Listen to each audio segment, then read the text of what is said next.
Now we are recording. Yay! Thank you.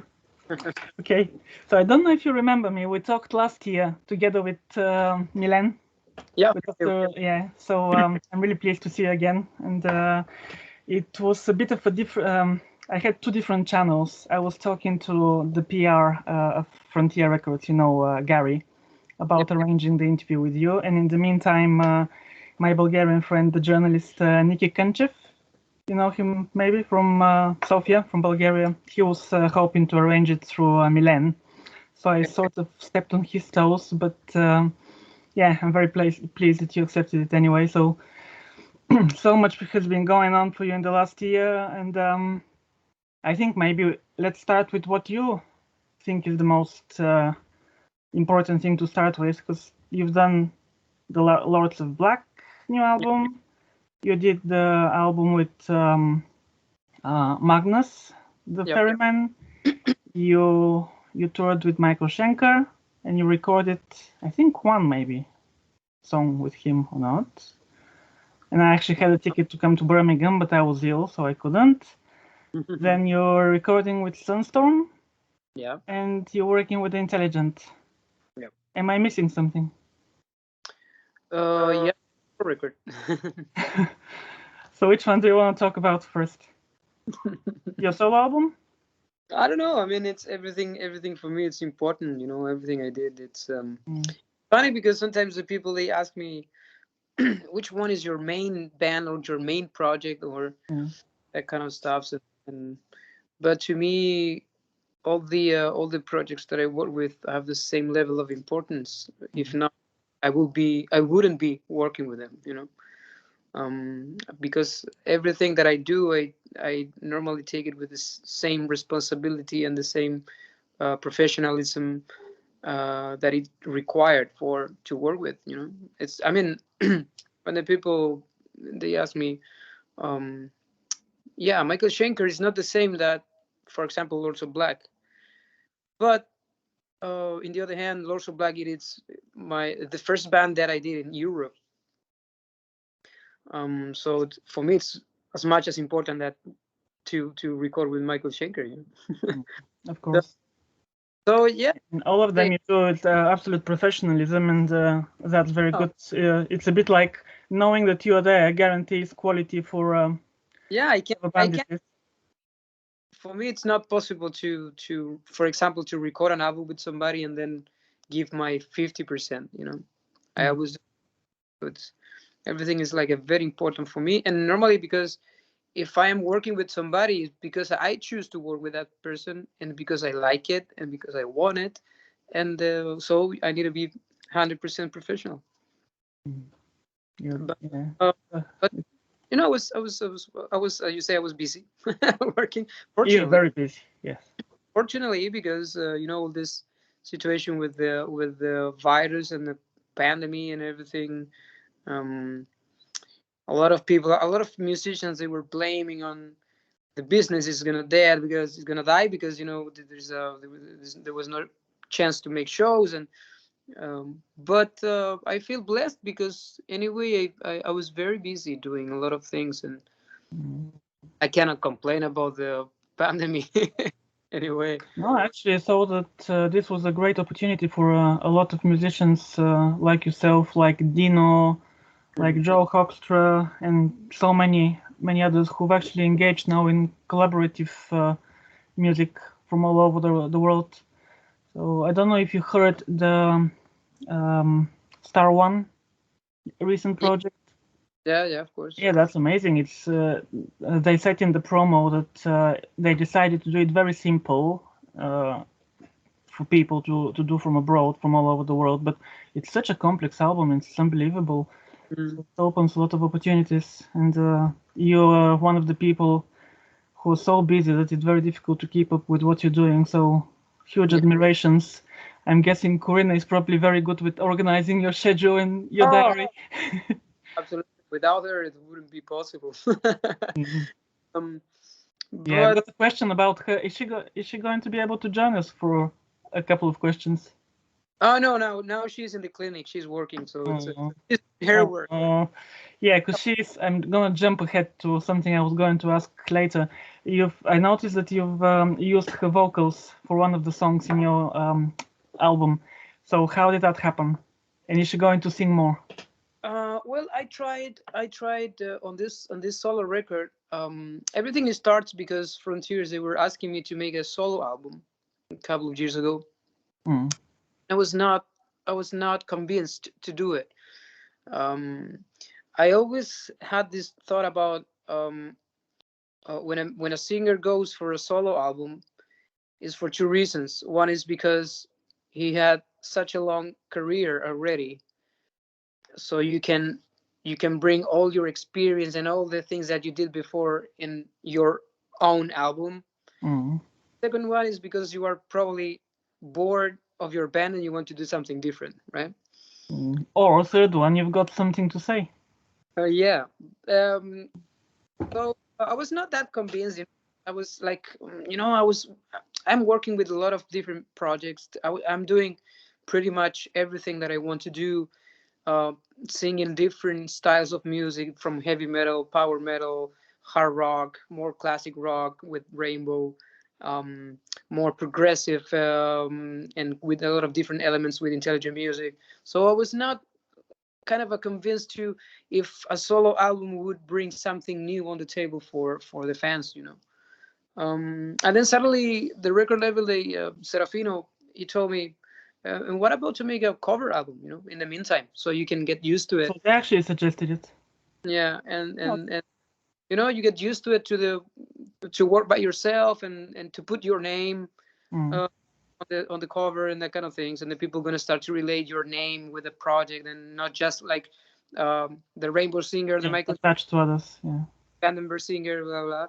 And so we did this cover album, and I tried to be to show a lot of respect, not only with the songs and with the covers, but also with all the people that I was working with in the past since I started to make music. That, for example, you have in one of the songs, you have a friend of mine from Chile who is playing the guitars in the Bob Dylan All Along the Watchtower.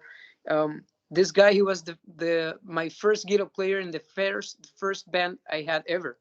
So I wanted to bring it to my present, to say like this is part of my roots. It's part of how I started.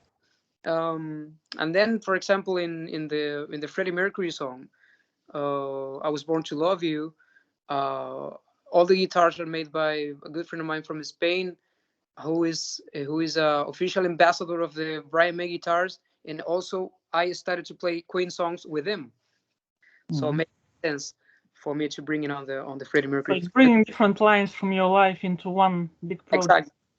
Yeah, because the album is about how it started, about my roots. I was listening a lot of. That's why we picked it up. Such a strange track list for the most people. Everybody was expecting like I would sing Dio and Rainbow and Deep Purple and that kind of things, and Schenker maybe. But I always wanted to bring on the table some songs that they were not the people they wouldn't expect. And they've got personal meaning to you. Yeah, exactly. All the songs that you have in the track list. I grew up listening those songs, so it's and then with Corina, what happened? It was like she suddenly asked me one day to have some vocal lessons at home, just for fun. I discovered she has a great voice. She's very bluesy on the way she sings, and she understood a lot of things and elements on the vocal coaching. She understood very fast, and she was able to sing. And this specific song is one of our favorite songs together, because we were listening to the Jimi Hendrix version of All Along the Watchtower almost every day. So it makes sense for me to bring her to sing a couple of lines, so get used to the studio recording process. and at the same time, I can show to the people that she's part of my career as well, because she helps me a lot in my daily job. So it also changes a little bit the angle, because a lot of people who are following you and her view her probably just as the pretty girl who is the model and who is going everywhere with you. But yeah. for me, I'm really admiring her as well, because, well, I'm Bulgarian, so we're very geographically close. We're quite clever girls, Bulgarians, Romanians, Eastern Europeans, and we can do stuff not just because of our appearance, but because of our intellect. So for her to work as a dental nurse, she is a very clever girl. And just being a model has got some kind of a bit like, just a pretty face, but she's not. She's a clever girl. And I saw a video you posted of her learning to dance. Was it? Yeah. Yeah. So is she going to do that on one of your videos? Yeah, on the next video we're gonna release for this Ronnie Romero Raised on Radio. It's gonna be her doing a choreography dance, professionally dancing. That's great. You know what? That. The most admire from Corina is, I always tell this to all the people, is she doesn't need me to have success in life. Most important thing.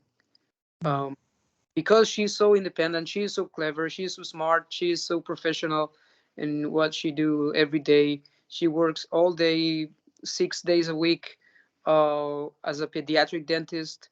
And then also she have time to work with my schedule, with my stuff. She travel with me as much as possible. So it's not only, as you say, the pretty girl on my side. So basically equal partners in life and everything. Life and I really admire the how she behaved with everything. She's amazing. So you both actually look very. That's one thing I want to say to you. First of all, it's really nice to see a couple who look genuinely happy together and having each other as a match. But also, you're both very humble. So you both have your own careers, and yours has rocketed. You've become pretty much a superstar, and Corina as well has got her own online presence. But you're both so down to earth, and all these lovely pictures and videos of your puppies. That's very cute as well. So thank you for being so down to earth and approachable. We understood that we need to we need to show to the people that how we are in the normal life. Like you can see in the pictures, there is nothing like we're not like that. We are very, we support each other, and I wanted to bring this to my music, because obviously it's a very important part of my life. So yeah, I wanted to show it, and it's great because she's on the cover as well. And actually, the cover is a funny story, because I was talking with the guys from the label, and they asked me what kind of cover you want, and I say, I was thinking of something like a very 80s, the typical like a Quiet Riot, White Snake cover, where you have this beautiful lady in the cover, and or at least like the legs with the with some records, like a very 80s. And the guy, he didn't understood well the idea, so I took a picture of Corina just to give him an example, right? All right. That's interesting. There is in our room, so I talked to Corina, can you sit there to hanging some vinyls and that kind of stuff. I put some albums on the floor, and then I took a picture and I sent it to the guy, and I said, this is more or less the idea. And then a couple of days after, the guy told me, can we actually use this picture, because it's exactly what I want. So this is how Corina ended up in the cover, and it's funny. That's a nice story. Was she surprised?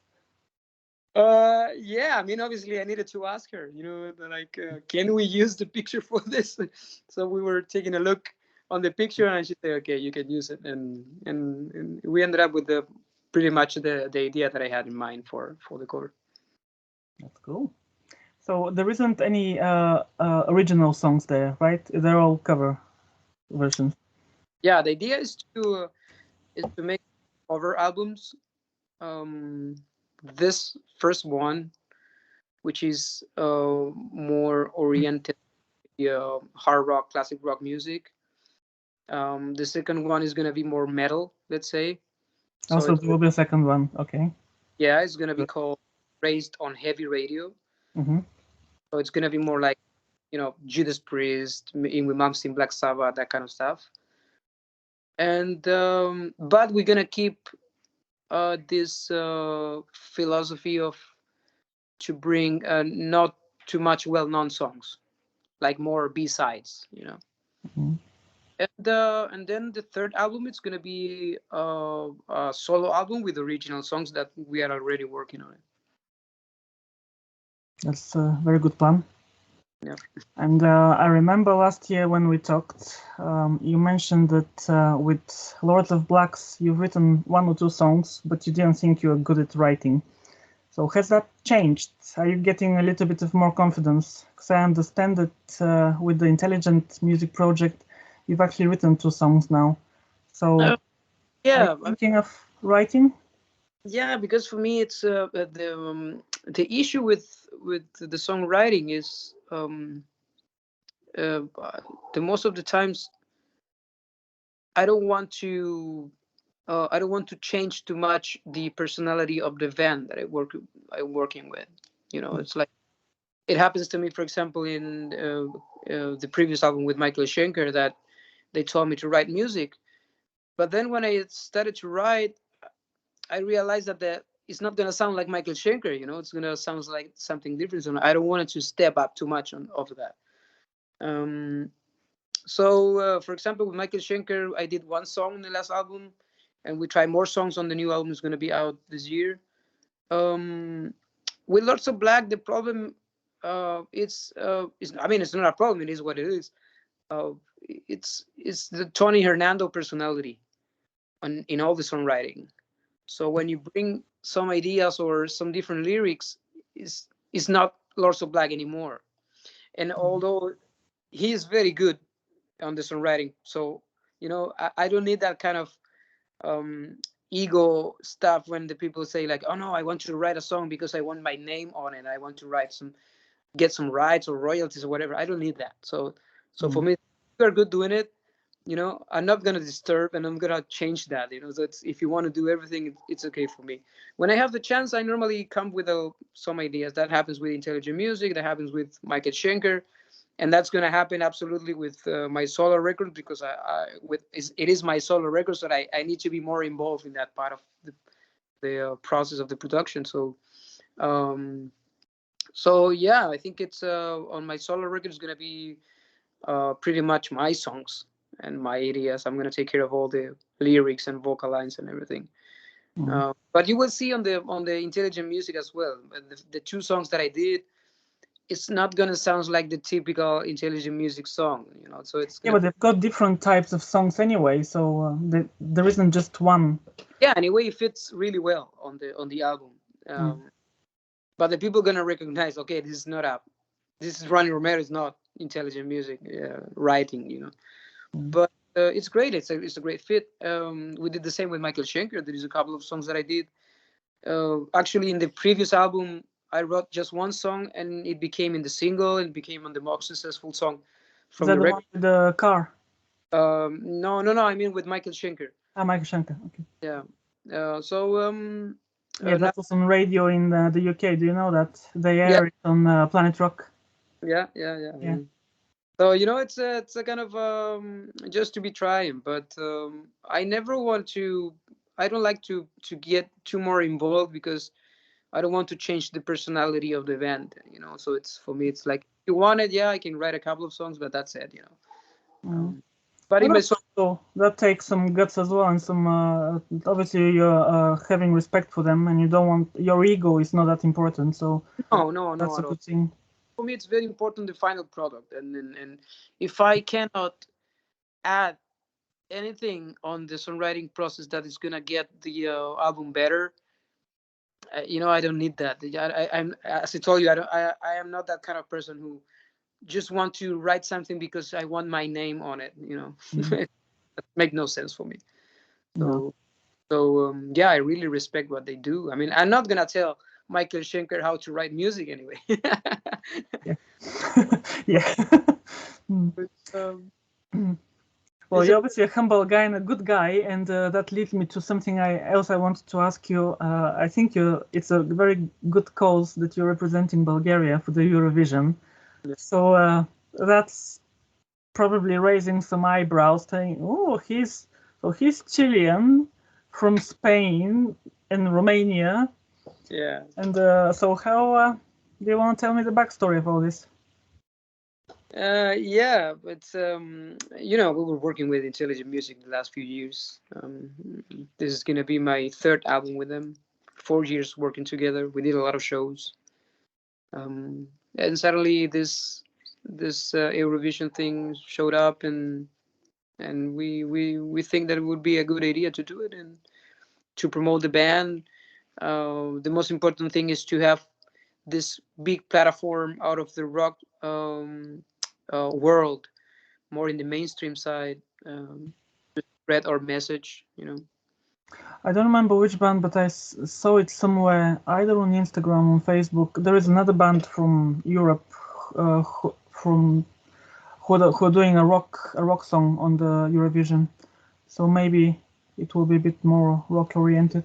So it's quite an unusual type of sound and style. So for me, that's great because I hardly ever watch the Eurovision. It's just far too pop and crazy. So how are people in Bulgaria responding? Are they supporting it well, or is that more of a subject for debates? It's a 50-50, you know, but it's because it's a different world. You know, it's I mean, 99% for sure. If you ask today Eurovision fans who I am, nobody knows. Nobody knows who I am. You know. And you say, yeah, I played with Richie Blackmore. They say, Richie who? You know. Yeah, that's It's a not different kind. Yeah, different world. Yeah. because they don't listen rock music. It's a different world. Is oriented to more to the mainstream.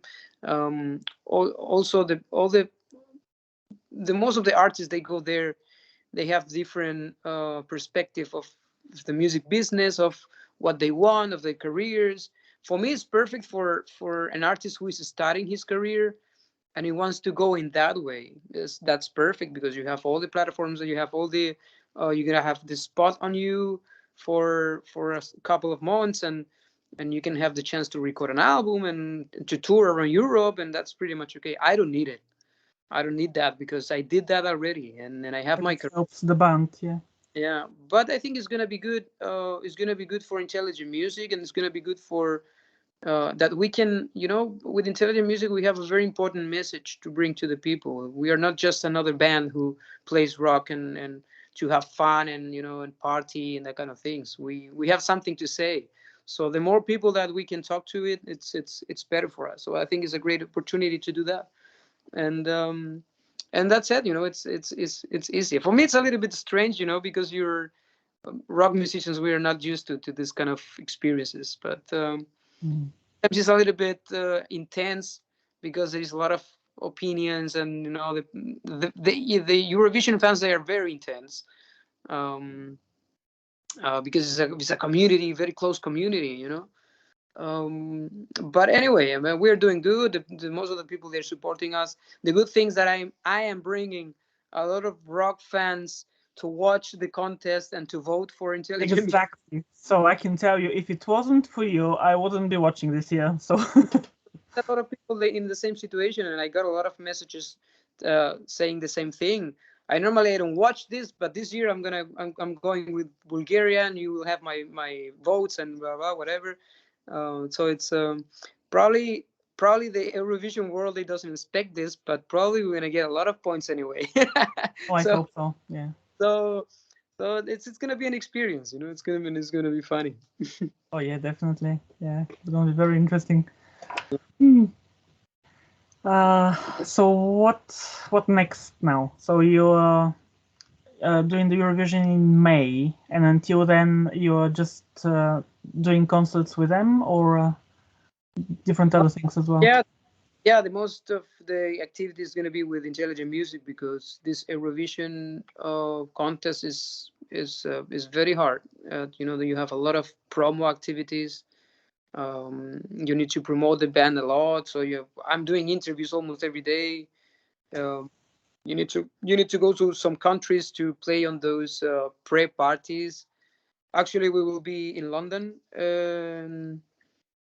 in April. We will be in Tel Aviv. We will be in Amsterdam. Um, we have some shows in this starting this weekend and until the end of March. And then getting ready, because you need to rehearse a lot. You need to prepare all the rehearsals, counting on the cameras and everything. So it's a lot of work. You need to work on the styling, and yeah, we're gonna be all. So maybe a little bit more hassle than you would have liked it to, but Yeah, absolutely. But it's gonna be an experience, and that's it. I'm taking this like an experience and to have fun with the guys, and that's it. But yeah, we mostly focus with intelligent music until mid-May, and then since I cannot do this Michael Schenker tour because it's happening in the same period of time, I'm gonna join them again for the summer festivals and then for the fall tour. Are you coming to any festivals in the UK? Download or something? No, I don't think so. No, we're doing Hillfest, Grass Pop, and something else I don't remember. But no, there's. I think that we have a couple of dates with Michael Schenker, but in Scotland, if I remember correct. It's going to be Go and something else, because those dates were postponed from the last tour. And yeah, there is a very interesting festival in my hometown, Plovdiv, in Bulgaria. Hills, something, Rock on the Hills. Yeah, I played there. When? I played there. I think it was 3 years ago, if I remember correct. I didn't know that. It was Whitesnake. Okay.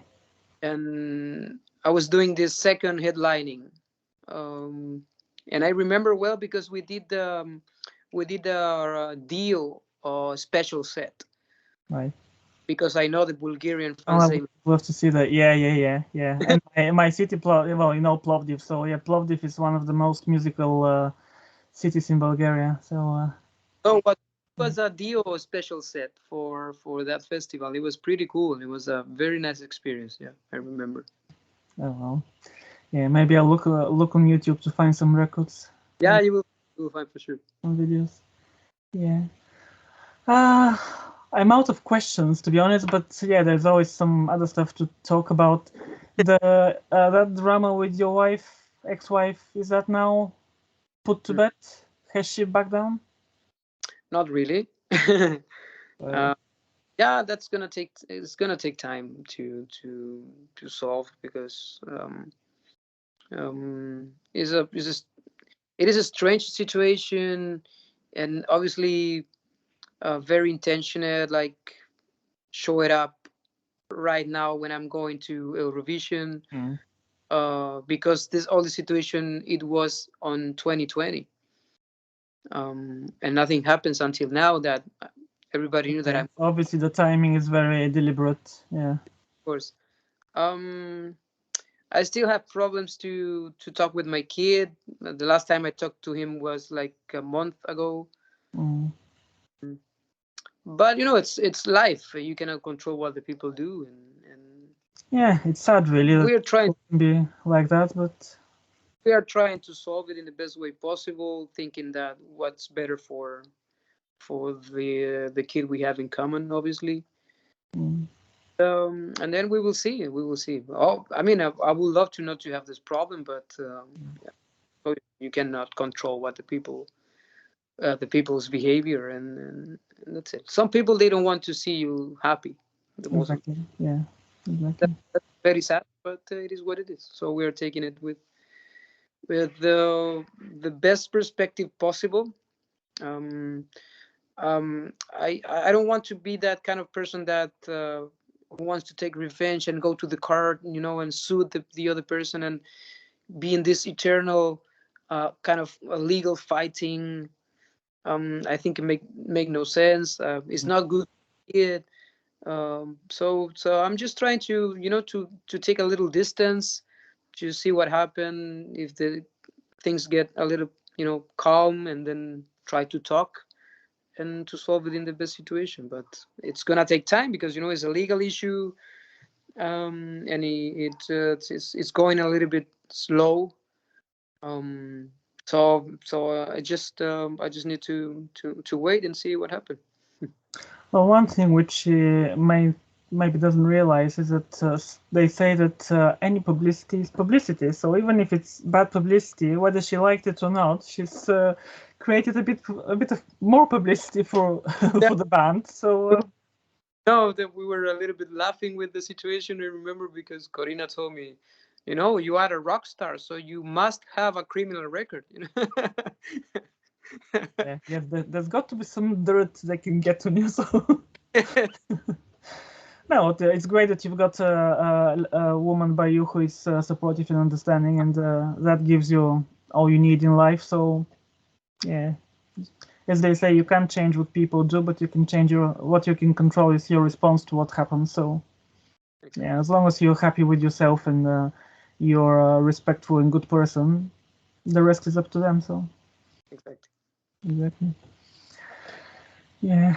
Okay. Well, it's very nice to keep chatting, but I'm also conscious of the fact that you're very busy and you've taken time out, which I really, really appreciate.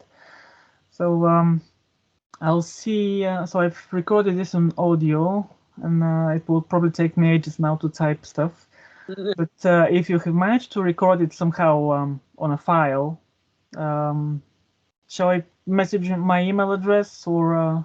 I think if I stopped the video recording, it goes directly to your Skype chat. Okay. You can save it to. I mean, after we've pressed the red button. Exactly. Okay. Fingers. Okay. Well, if not, I'll just have to do it the old-fashioned way, and I'll take a photo just in case nothing happens. Yeah. I just don't trust technology. It's been letting me down so many times that, yeah, not true. At least that from my own memory. Okay. I'll tell you one funny story before we go. So I don't know whether you know a lot about the Bulgarian pop music. So there is a singer who is very popular, Orlin Goranov. Yeah. So when I was probably in the early 90s, so he was a very popular pop singer, and he decided to go into opera. And that was the time when there was no such thing as those little recorders. That was something very, very, very expensive. So I had this huge tape recorder from Russia. From the Soviet Union rather, and I was the first one who took an interview from him on the first night when he sang Traviata, and I took this huge thing, and no one laughed or anything. So if someone would tell me those times that there'll be a little phone I can use to record video, I would probably just laughed. So so many years after, we just need to learn and hope that it will work. Well, listen, say, I know I haven't met Corina, but say that she's got a fan and a friend in me, and I really feel for both of you. And whenever you go through all this rubbish, yeah, you know that there is people who care for you. So look after each other, and all the best for the Eurovision. I'll vote for Bulgaria. Okay. So if you want to press the button, and I will. I'll see what happens.